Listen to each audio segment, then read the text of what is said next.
pagi, salam sehat untuk kita semua. Terima kasih sudah hadir kembali di sini di channel YouTube saya tentunya, Dr. Gustri. Saya ingin mengucapkan selamat Hari Kesehatan Mental Sedunia yang diperingati setiap tanggal 10 Oktober. Tahun ini, World Mental Health Day mengusung tema Mental Health is a Universal Human Rights. Ya, benar. Kesehatan mental merupakan hak asasi dari setiap warga negara, setiap manusia, setiap insan yang hidup di dunia ini. Konsekuensinya apa ketika kita bilang bahwa kesehatan mental adalah hak asasi? Hal ini berarti setiap manusia memiliki hak, memiliki privilege untuk memahami kesehatan mentalnya, untuk bisa sehat secara mental, tidak hanya sehat secara fisik dan sosial seperti apa yang disampaikan oleh WHO ya.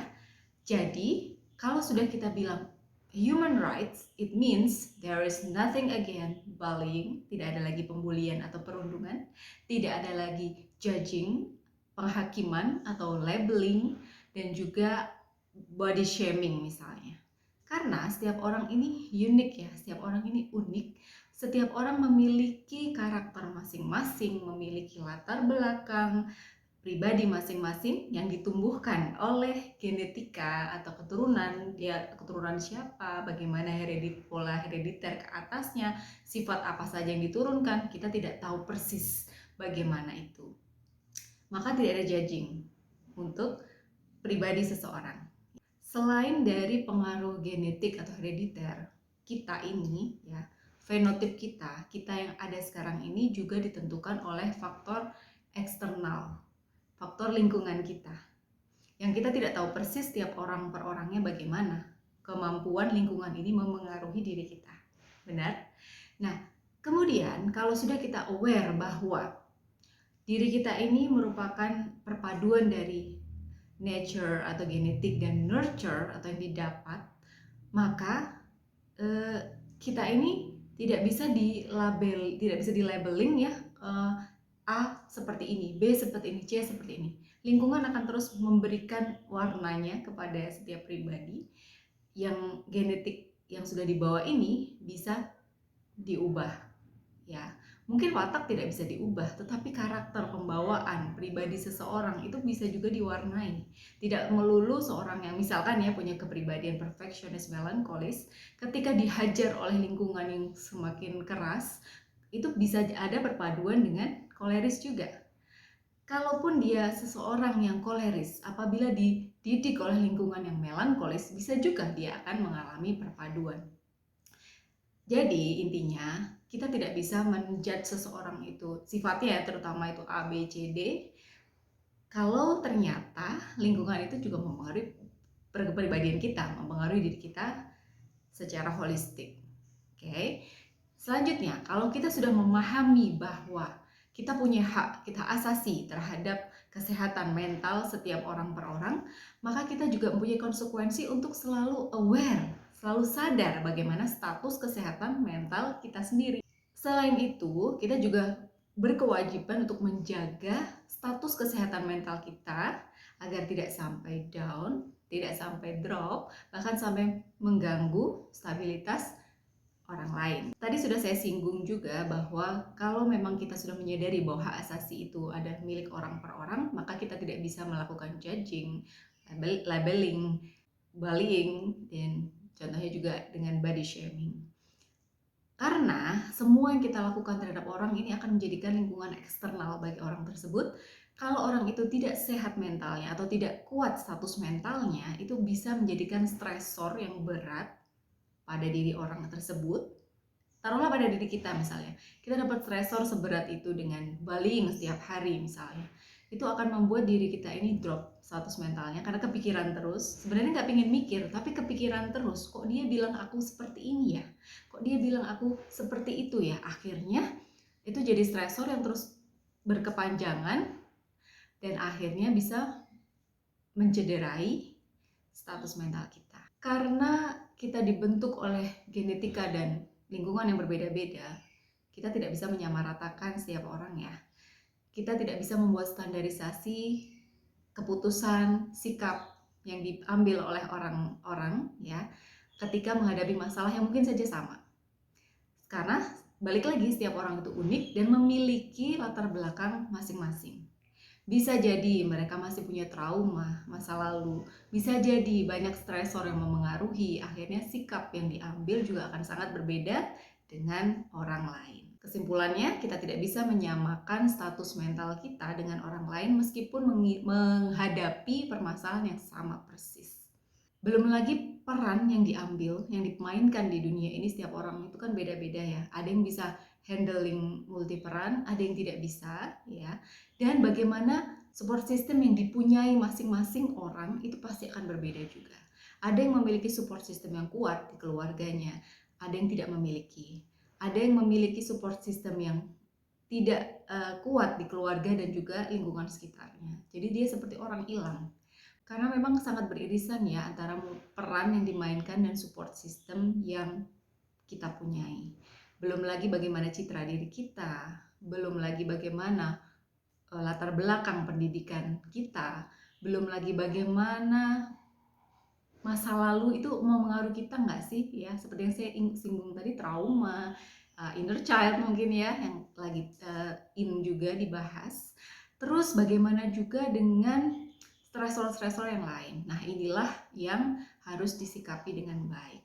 Kesehatan jiwa seringkali dianggap tabu untuk dibicarakan, seringkali dianggap memalukan untuk disampaikan. Namun saya merasa semakin lama hal ini harus menjadi perhatian khusus ya. Apalagi WHO sudah memberikan statement bahwa tidak ada kesehatan tanpa kesehatan mental. Ya, tentu saja karena WHO memberikan definisi kesehatan berdasarkan 3 aspek, yaitu sehat mental, sehat fisik, dan juga sehat secara sosial. Dan semuanya bersifat holistik. Kesemuanya ini berkesinambungan. Tanpa kesehatan fisik yang baik, mungkin kita akan cedera sehat mentalnya. Tanpa kesehatan mental yang baik, kemungkinan fisik kita juga ikut terganggu. Buktinya ada psikosomatis.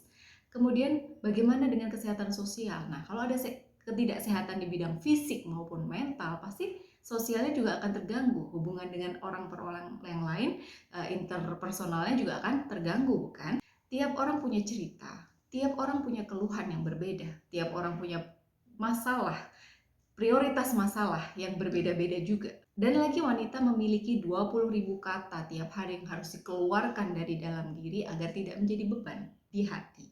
Kalau misalkan para ibu ya misalnya tidak memiliki support system yang baik untuk mengeluarkan unek-unek tadi, bagaimana? Apa yang akan terjadi? Untuk itulah dalam menyambut bulan kesehatan mental di bulan Oktober ini, saya dan teman-teman saya yang tergabung dalam Sahabat Pulih Ibu ingin merilis suatu gerakan untuk membantu para ibu.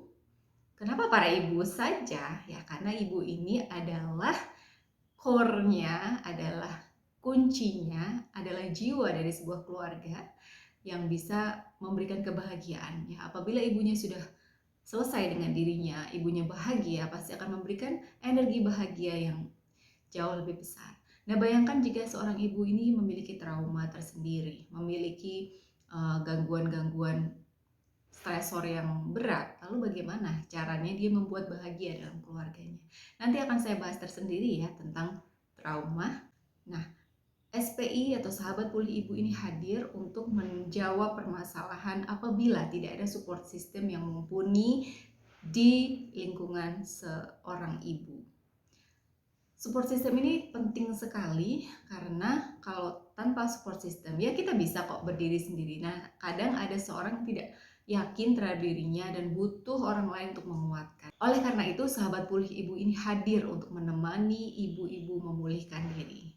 Ibu harus pulih sebab peran ibu tiada sulih. Tim SPI terdiri dari multidisiplin ilmu ya, dengan latar belakang multidisiplin ilmu.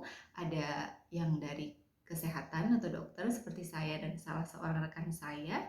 Kemudian ada yang dari sarjana psikologi, ada yang seorang pemerhati budaya, dan juga yang bergerak di bidang spiritual atau agama. Maka dengan kolaborasi seperti ini, saya harap SPI ini lebih bisa memberikan yang pertama jelas literasi kesehatan mental kepada ibu-ibu semua, dan kalau memang bisa kita mencakup juga termasuk anak-anak ibu, suami-suami ibu, dan lain sebagainya. Setelah itu, SPI juga ingin memberikan pendampingan kepada ibu-ibu yang membutuhkan ketika tidak memiliki support system yang baik dalam lingkungannya. Misalnya keluarganya tidak ada yang berkenan mendengarkan, atau sahabat-sahabatnya yang di sekitarnya terasa meremehkan, maka kami bersedia menjadi telinga untuk ibu-ibu semua. Kami bersedia untuk meluangkan waktu dan hati untuk bisa membantu ibu-ibu pulih. Silahkan DM di Instagram Sahabat Pulih Ibu untuk melakukan sesi pendampingan, atau sekedar tanya-tanya boleh, atau mampirlah ke sana. Jangan lupa follow, like, dan komen pada setiap postingannya, karena di situ banyak postingan yang bagus-bagus tentang literasi kesehatan mental, termasuk bagaimana cara kita menjadi pendengar yang baik, dan juga bagaimana kita menjadi seorang asisten atau pendamping dari seorang yang butuh pendampingan dari kita. So, Sahabat Pulih Ibu ini tidak hanya ingin kita sendiri yang take over dari semua permasalahan, tapi ibu-ibu sekalian yang menjadi support system dari orang lain bisa banget untuk belajar dari kami. Bagaimana menjadi pendamping dari curhatan dari ibu-ibu agar tidak terkesan menghakimi juga, tidak terkesan menggurui ya, tetapi kita sebagai pendengar yang baik dan memberikan solusi apabila dibutuhkan saja. Sadar bahwa kita sedang tidak baik-baik saja adalah sebuah langkah awal untuk bisa mengobati diri seawal mungkin. Sama seperti penyakit yang lain, semakin awal diketahui penyebabnya, maka semakin cepat bisa diobati dan semakin tuntas pengobatan itu bisa dilakukan. Alias, chance kesembuhannya itu lebih tinggi. It's okay not to be okay. Asking help is okay.